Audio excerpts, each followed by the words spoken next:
Histoire de Sisteron. Capitale des Sogiontiques, Sisteron, l'antique Segustero, est, à partir de l'époque romaine, et de la construction du pont sur la Durance, un point de passage stratégique. Cette importance lui vaut des fortifications actualisées jusqu'au XVIIIe siècle. C'est le siège d'un évêché, la ville a un certain rayonnement pendant le Moyen Âge. Elle est le siège d'administration de second rang, viguerie, puis district après la Révolution. C'est actuellement une petite ville industrielle et touristique. Antiquité. De la période de présence romaine datent quelques vestiges. Le site de la chapelle Saint-Domaine a livré des restes de villas en 1982. La ville, appartenant probablement au peuple gaulois des Sogiontiques, Sogiontii, dépendant des Vauconces, tire depuis toujours son importance de la traversée de la Durance. Les Romains font passer la voie domitienne, Via Domitia, qui reliait l'Italie à l'Espagne, par le col du mont Genèvre à Sisteron. Un tombeau monumental de la fin du 1er siècle a été découvert en 1946, lors de la reconstruction de la ville, orné de sculptures, masque des 4 vents, statue d'une muse en marbre, et urne funéraire.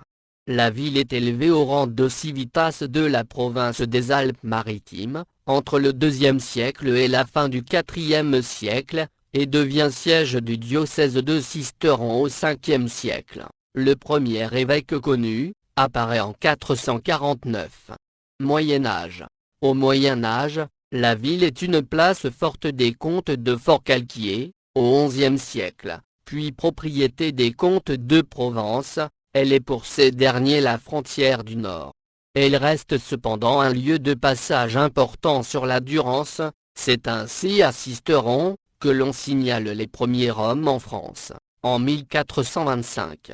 En 1202, le traité d'alliance entre Guillaume IV de Forcalquier, et Guigues, dauphin du Viennois, est signé au château de Sainte-Euphémie. Les châteaux de Redortier, et de l'Argentière sont laissés en gage. Cette alliance était dirigée contre le roi d'Aragon, Alphonse III d'Aragon, qui venait de prendre Sisteron. C'est à Sisteron, au couvent des Cordeliers, que Raymond Béranger V, comte de Provence, signe au XIIIe siècle, le testament par lequel il attribue le comté de Provence, à l'une de ses 4 filles, Béatrice, future femme de Charles d'Anjou, frère de Saint-Louis. De là datent les droits des rois de France sur la Provence. La charte communale, attribuée à une date inconnue, est confirmée par les comtes en 1212. Le consulat est créé avant 1209. Les frères pontifes possédaient une maison à Sisteron, et se chargeaient de l'entretien du pont sur le Buëch. Après le milieu du XIIe siècle, les frères pontifes de Sisteron demandent leur rattachement aux Templiers, et leur maison passe sous la dépendance d'une commanderie. Les comtes de Provence, puis ceux de Forcalquier, envisagèrent un temps de leur confier la garde du château. 2 couvents, d'ordre mendiant, sont créés à Sisteron, dans la première moitié du XIIIe siècle, un couvent de franciscains en 1238, et un couvent de dominicains, 1248. Cette double fondation est un élément montrant que Sisteron est dès cette époque, un centre urbain complet. La mort de la reine Jeanne Ière, ouvre une crise de succession à la tête du comté de Provence, les villes de l'Union d'Aix, 1382-1387, soutenant Charles de Duras, contre Louis Ier d'Anjou.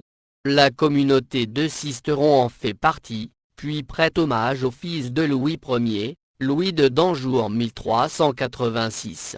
Le ralliement de la ville a été longuement discuté. Marie de Blois, mère et régente de Louis II, avait envoyé ses ambassadeurs à Sisteron, en espérant jouer sur un engagement peu radical de la ville du côté carliste. Les émissaires de la communauté négocient cependant, de juillet à octobre 1385. Il faut ensuite 9 mois de discussion en interne, dans la communauté de Sisteron, avant que Louis II puisse entrer en ville.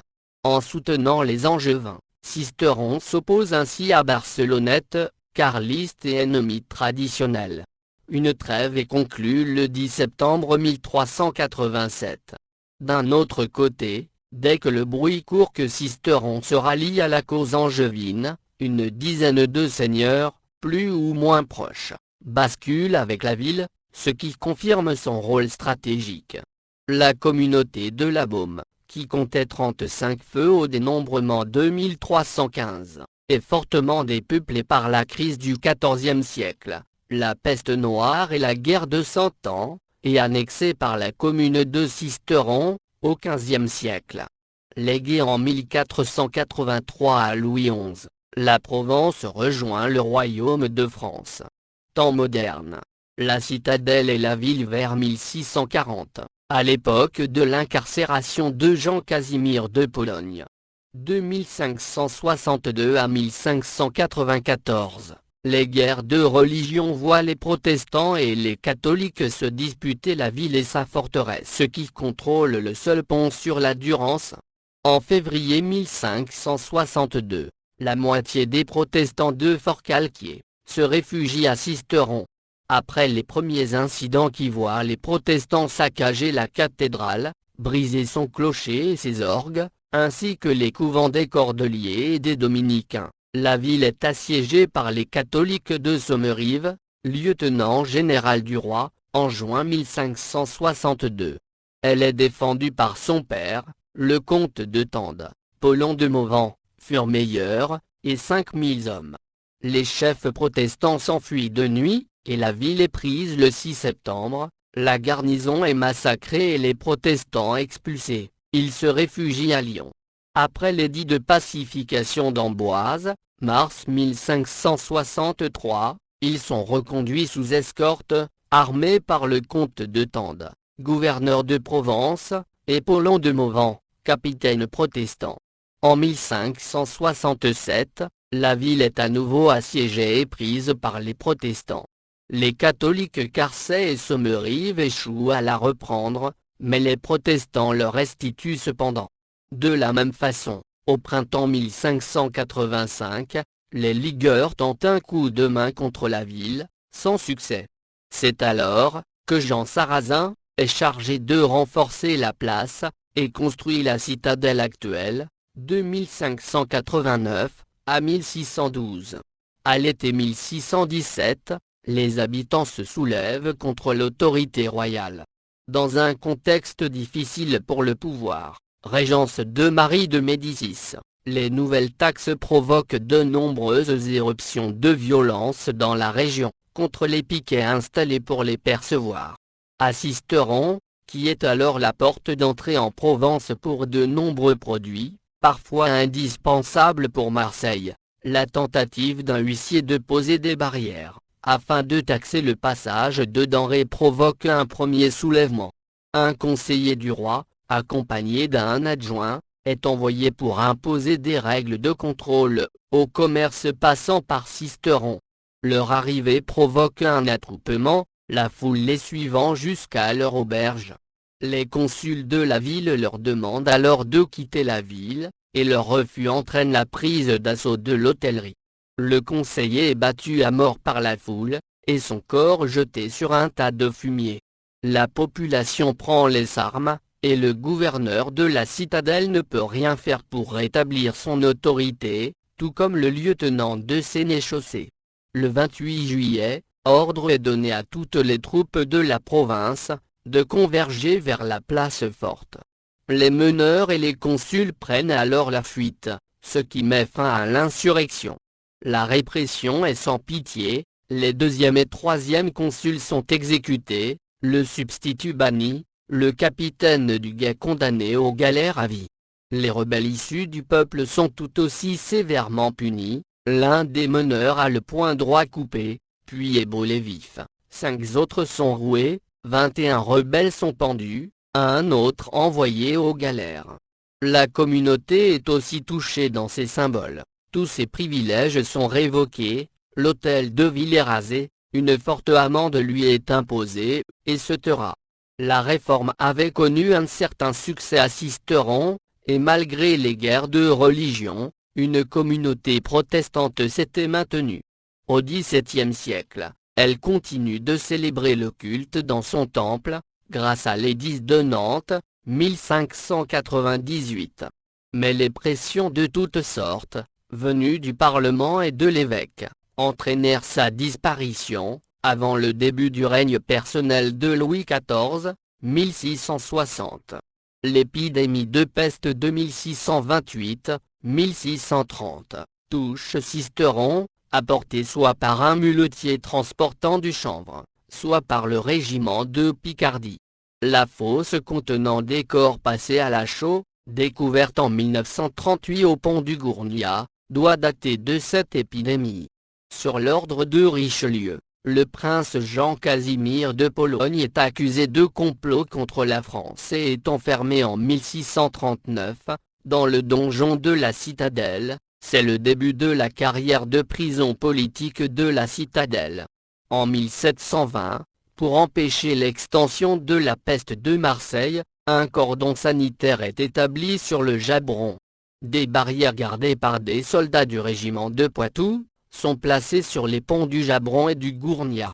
Un corps de garde destiné au logement des soldats a été construit à proximité de Notre-Dame du Signavou. La ville est le siège d'une viguerie jusqu'à la Révolution. Un bureau de la Poste royale y est aussi installé à la fin de l'Ancien Régime. Un important moulin à papier est construit en 1638, sur le Jabron, modernisé plusieurs fois. Il est doté d'une haute cheminée de briques au XIXe siècle et fonctionne jusqu'après la Seconde Guerre mondiale. À la fin du XVIIIe siècle, Pierre-Claude Nicolas construit ce qui aurait pu être un important établissement industriel, la papeterie de Servoul. Le bâtiment fait 120 mètres de long, sur 30 de large, et bénéficie des techniques les plus en pointe. Mais, ouvert en 1788, il fait faillite et ferme ses portes en 1802. Révolution française.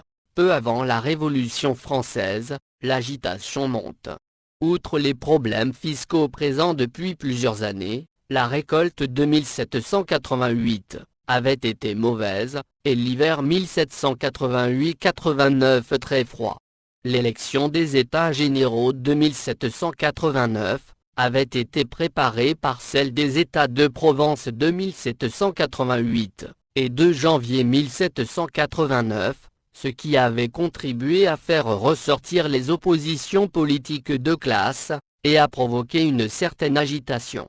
C'est au moment de la rédaction des cahiers de doléances, fin mars, qu'une vague insurrectionnelle secoue la Provence. La première émeute se produit à Manosque le 14 mars, causée par la cherté des grains. L'évêque de Sisteron, de Suffren, est de passage dans la ville. Soupçonné d'accorder sa protection à un accapareur, il est attaqué par un groupe de paysans à coups de boules de neige, mais aussi de pierres et de mottes de terre. La nouvelle de la prise de la Bastille est accueillie favorablement, cet événement annonçant la fin de l'arbitraire royal, et peut-être, des changements plus profonds, dans l'organisation de la France. Immédiatement après l'arrivée de la nouvelle, un grand phénomène de peur collective s'empare de la France, par peur du complot des aristocrates désirant recouvrer leurs privilèges. Des rumeurs de troupes en armes dévastant tout sur son passage se propagent à grande vitesse, provoquant des prises d'armes, l'organisation de milices et des violences antinobiliaires. Cette grande peur, venant de Tallard et appartenant au courant de la peur du Mâconnais, atteint Sisteron et sa région, le 30 juillet 1789, avant de se propager vers Digne. L'évêché est supprimé en 1790.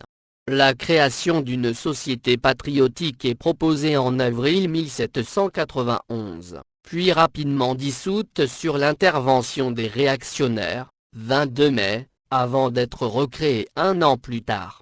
Des émeutes sont provoquées par les royalistes le 17 mai 1792. Cependant, une part importante de la population soutient la Révolution. Il y avait 137 adhérents à la Société révolutionnaire en 1793, affiliés au Club des Jacobins de Paris, le 10 octobre 1794, et un cercle d'opposition, Deus Probidebit. Environ 40% de la population masculine fréquente la société populaire. En 1792-1793, la section de Sisteron est contrôlée par les fédéralistes. En relation avec la section de Marseille, elle diffuse les idées des Girondins, jusqu'à leur proscription le 31 mai 1793, et l'écrasement de l'insurrection fédéraliste en juillet.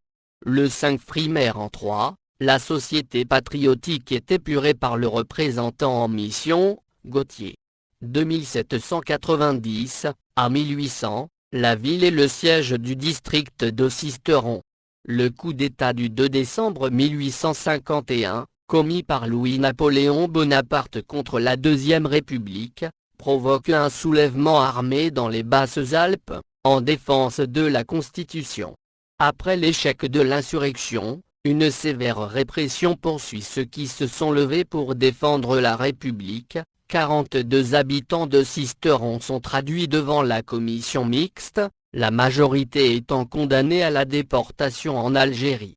En 1884, la commune est touchée par une épidémie de choléra, elle cause 18 morts, du 23 août au 5 septembre. La citadelle est déclassée en 1889. La citadelle et la ville, après le bombardement du 15 août 1944. En juillet 1919, c'est à Sisteron que l'appel à l'action collective des accidentés et mutilés du travail est lancé, appel qui aboutit un an plus tard à la création de la Fédération nationale des mutilés et invalides du travail. Pendant la Seconde Guerre mondiale, 22 Juifs sont arrêtés à Sisteron, avant d'être déportés. Le 15 août 1944, premier jour du débarquement de Provence, les B-26, maraudeurs français, et des forteresses volantes américaines du 42e Bomber Wing, tentent de couper le pont ferroviaire et les ponts routiers qui enjambent le Buech, et la Durance. La météo n'est pas très favorable. Les accès sont atteints, mais les ponts ne sont pas détruits. Le wing de l'USAF, forcé à une manœuvre d'évitement après son premier passage, se libère des bombes non larguées et plusieurs tombent sur la ville. Le 17 août, une formation de B-26 français revient sur les lieux et réussit cette fois à détruire les objectifs. Le résultat de ces bombardements alliés, une grande partie de la ville fut détruite et la citadelle gravement endommagée, 100 morts, 30 disparus, et 200 blessés. La ville est libérée 2 jours plus tard, par la Task Force, du général Butler, 36e division d'infanterie, US, venant de Riez. Le 143e RI US, qui a lui remonté la vallée de la Durance, rejoint Butler à Sisteron. Le lendemain, la colonne américaine se dirige sur Gap, libérée le 20, et Aspre sur Buech. La réorganisation et la modernisation de l'agriculture au lendemain de la Seconde Guerre mondiale, entraînent la fin de modes d'approvisionnement séculaire pour la ville de Sisteron. Le vin était produit en partie dans la commune, avec 392 hectares, essentiellement complantés en allées, où la vigne n'occupait que le tiers ou le quart du sol. Le vignoble alimentant Sisteron s'étendait notamment sur la montagne de la Baume, et se prolongeait sur la commune voisine d'Entrepierre, 67 hectares plantés, où la plus grande partie des vignes appartenaient à des Sisteronnais, qui s'approvisionnaient ainsi directement. Les communes proches, Pépin et Aubignosc avaient également un vignoble destiné à fournir le marché sisteronnais. Ces vignobles disparaissent dans les années 1950 et 1960, victimes de la concurrence des vins du Languedoc, et de Basse-Provence, et de la réorganisation des modes d'exploitation agricole. L'huile d'olive était aussi produite à proximité immédiate de la ville, sur la Drèche de Sisteron, où l'olivette pouvait atteindre les 600 mètres. Les superficies plantées progressent au XIXe siècle, passant de 27 à 45 hectares, et 7500 arbres, de 1820 à 1913. Contrairement à la vigne, l'olivier régresse peu, sa culture régresse de 1950 à 1990, mais les pieds sont le plus souvent conservés. Ainsi, en 2005, on compte encore 73 hectares, avec 3066 arbres. Mais Sisteron n'est plus le destinataire privilégié de la production des communes voisines, Aubignosc, Pépin, Entrepierre. En 1962, un hameau de forestage est construit pour héberger les réfugiés harkis, qui sont employés par l'administration des eaux et forêts.